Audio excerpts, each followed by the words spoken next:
안녕하세요. 퀸 여사 TV의 책 읽는 시간입니다. 우리 퀸 여사님들 혹시 이런 날 없으신가요? 특별히 아픈 곳은 없는 것 같은데 아침에 일어나기가 천근만근 무겁고 온종일 이유 없이 기운이 쭉 빠지는 날, 소화도 잘 안 되고 더부룩하고 화장실을 가도 영 개운치가 않은 날, 잠을 자도 잔 것 같지 않고 사소한 일에도 자꾸만 짜증이 솟구치는 그런 날 말입니다. 우리는 흔히 이런 증상들을 그저 나이가 들어서 기력이 쇠해서 그렇다고 생각하며 대수롭지 않게 넘기곤 합니다. 하지만 오늘 제가 소개해드릴 이 책의 저자는 그 모든 문제의 뿌리가 바로 우리 몸속 장에 있다고 단호하게 말합니다. 일본 최고의 자율신경 및 장 건강 전문가 고바야시 히로유키 박사가 쓴 책, 장이 좋아지는 1분 면역력의 놀라운 건강 습관입니다. 이 책은 우리 몸의 면역세포 70% 이상이 장에 살고 있으며 장이 건강하지 않으면 우리 몸의 면역 시스템 전체가 무너진다고 경고합니다. 즉, 장은 단순히 음식을 소화하고 배출하는 기관이 아니라 우리 몸 전체의 건강과 감정을 조율하는 제2의 뇌이자 우리 몸을 지키는 가장 중요한 최전방 군대라는 것이죠. 그렇다면 이 중요한 장 건강은 무엇에 의해 결정될까요? 바로 자율신경의 균형입니다. 자율신경이라는 말이 조금 어렵게 들리시나요? 아주 쉽게 설명해 드릴게요. 우리 몸에는 우리가 의식하지 않아도 스스로 알아서 일하는 두 명의 일꾼이 있습니다. 한 명은 교감신경이라는 이름의 아주 열정적이고 긴장감 넘치는 일꾼입니다. 이 일꾼은 우리가 낮에 활동하고 일하고 스트레스 받을 때 힘을 냅니다. 자동차로 치면 엑셀러레이터와 같죠. 다른 한 명은 부교감신경이라는 이름의 아주 느긋하고 평화로운 일꾼입니다. 이 일꾼은 우리가 쉬고 잠자고 편안함을 느낄 때 힘을 냅니다. 자동차의 브레이크와 같은 역할이죠. 건강한 몸은 이 두 일꾼, 즉 엑셀러레이터와 브레이크가 서로 교대를 잘하며 균형을 이루는 상태입니다. 낮에는 교감신경이 활발하게 일하고 밤에는 부교감신경이 그 바통을 이어받아 몸을 쉬게 하고 재충전시켜주는 것이죠. 그런데 나이가 들고 스트레스가 쌓이면 이 균형이 깨지기 시작합니다. 밤이 되어도 브레이크가 잘 잡히지 않고 엑셀러레이터만 계속 밟아대는 상태가 되어버립니다. 이렇게 교감신경만 계속 우위에 있게 되면 우리 몸의 혈관은 좁아지고 혈액순환은 나빠지며 장의 운동 능력은 급격히 떨어집니다. 결국 장 속에 노폐물과 독소가 쌓여 장내 환경이 오염되고 면역력은 바닥으로 곤두박질 치게 되는 것입니다. 결국 장 건강을 되찾고 면역력을 높이는 비결은 이 깨져버린 자율신경의 균형을 되찾는 것에 있습니다. 그 구체적인 방법을 우리 퀸 여사님들이 겪을 법한 3가지 사연을 통해 아주 쉽게 설명해 드리겠습니다. 첫 번째, 성질급해서 큰일이야. 매사에 조급하고 화를 잘 내는 김춘자 여사님의 사연. 김춘자 여사님은 성격이 불같기로 동네에 소문이 자자합니다. 버스를 놓칠까봐 뛰어가고 TV 채널도 1초를 못 참고 휙휙 돌리고 자식에게 전화했다가 바로 받지 않으면 버럭 화부터 냅니다. 그러다 보니 늘 속이 더부룩하고 변비로 고생하며 밤에도 생각이 많아 쉽게 잠들지 못합니다. 이 책의 저자는 춘자 여사님처럼 늘 조급하고 화를 내는 상태는 우리 몸의 교감신경 스위치를 24시간 켜놓는 것과 같다고 말합니다. 엑셀러레이터만 계속 밟고 있으니 장이 편안하게 연동운동을 할 시간이 없는 것이죠. 이런 춘자 여사님께 저자는 아주 간단하지만 강력한 1분 심호흡이라는 처방이 있습니다. 방법은 간단합니다. 코로 3초간 숨을 깊게 들이마시고 입으로 6초간 토하고 길게 내뱉는 겁니다. 숨을 들이마실 때보다 내쉴 때 2배의 시간을 사용하는 것이 핵심입니다. 이렇게 숨을 길게 내뱉는 행위는 우리 몸의 부교감신경 스위치를 강제로 켜주는 가장 효과적인 방법입니다. 화가 치밀어 오를 때, 불안하고 초조할 때 딱 1분만 이 호흡을 해보세요. 놀랍게도 심장이 차분해지고 굳어있던 어깨의 긴장이 풀리는 것을 느끼실 수 있을 겁니다. 두 번째 방법으로 아침에 일어나자마자 물 한 잔 마시기입니다. 밤새 잠들어 있던 장을 깨우고 부교감신경을 활성화시키는 최고의 아침 루틴입니다. 이때 차가운 물보다는 미지근한 물 한 잔을 천천히 음미하듯이 마시는 것이 위장에 부담을 주지 않고 좋습니다. 이 물 한 잔이 하루의 장 건강과 마음의 평화를 좌우하는 시작점이 됩니다. 세 번째 방법으로 천천히 걷기입니다. 춘자 여사님처럼 성격 급한 분들은 걸음걸이도 빠릅니다. 하지만 빨리 걷는 것은 교감신경을 자극하는 운동입니다. 오히려 저녁 식사 후 일부러 평소보다 느린 속도로 동네를 어슬렁어슬렁 산책해보세요. 주변의 풍경도 감상하고 풀벌레 소리에도 귀 기울이며 천천히 걷다 보면 어느새 마음이 편안해지고 부교감신경이 활성화되어 소화도 잘 되고 숙면을 취하는 데 큰 도움이 됩니다. 두 번째, 사연 입맛이 없어서 식사를 자주 거르는 이영숙 여사님의 이야기입니다. 이영숙 여사님은 혼자 계실 때면 밥 차리기가 귀찮아서 혹은 입맛이 없다는 이유로 식사를 자주 거릅니다. 하루에 한두 끼 라면이나 빵으로 대충 때울 때도 많죠.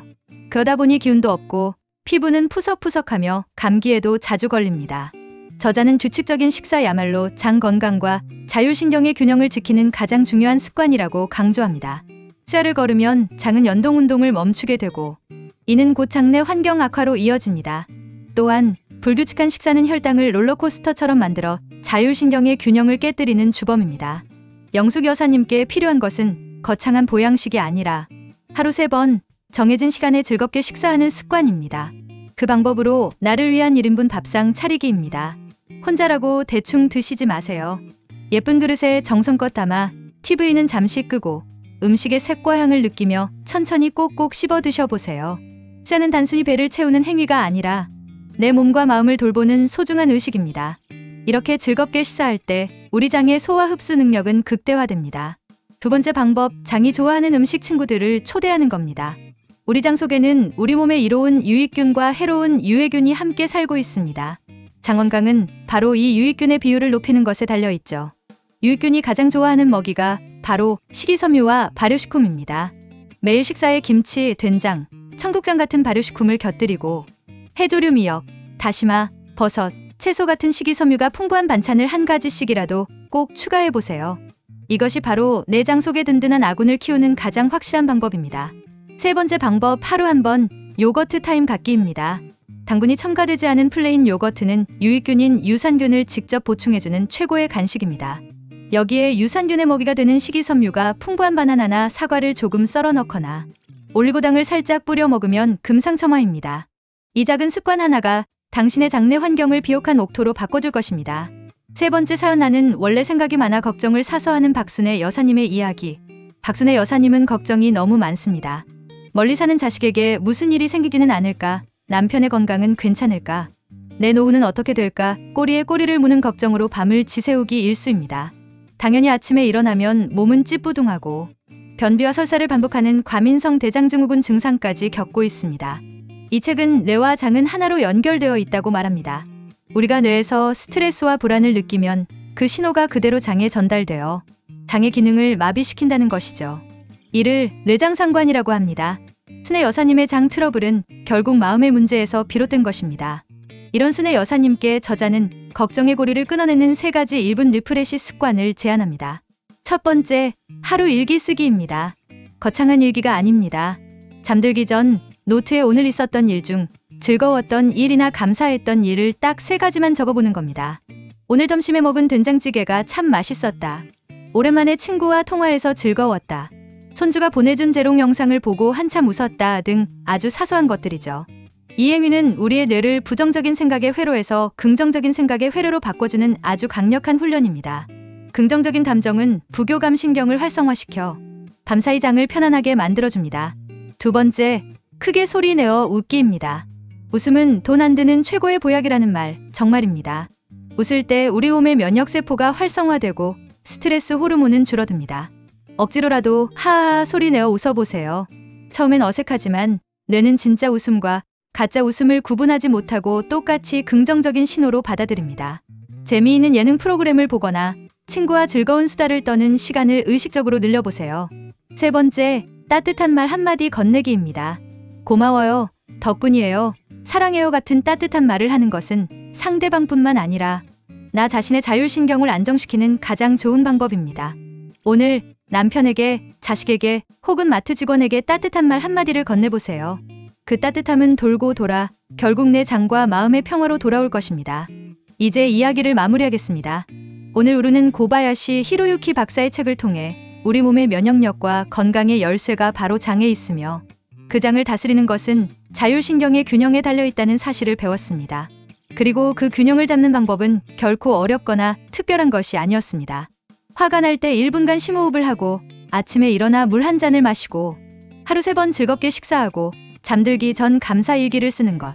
이처럼 아주 작고 사소한 1분의 습관들이 모여 우리 몸의 면역력을 지키는 튼튼한 성벽을 만드는 것입니다.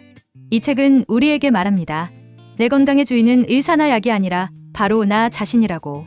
내 일상의 작은 습관을 바꾸는 것만으로도 우리는 얼마든지 더 건강하고 활기찬 노년을 맞이할 수 있다고 말입니다. 우리 퀸 여사님들, 오늘부터 저와 함께 1분 면역력을 키우는 건강한 습관을 시작해보시는 건 어떨까요? 당신의 가장 건강하고 빛나는 날은 바로 오늘부터 시작입니다. 오늘 제 이야기가 마음에 건강한 울림을 주었다면 구독과 좋아요로 퀸 여사 TV를 응원해주세요. 다음 시간에도 우리 퀸 여사님들의 인생을 더욱 풍요롭게 만들 좋은 책, 이야기로 찾아뵙겠습니다. 감사합니다.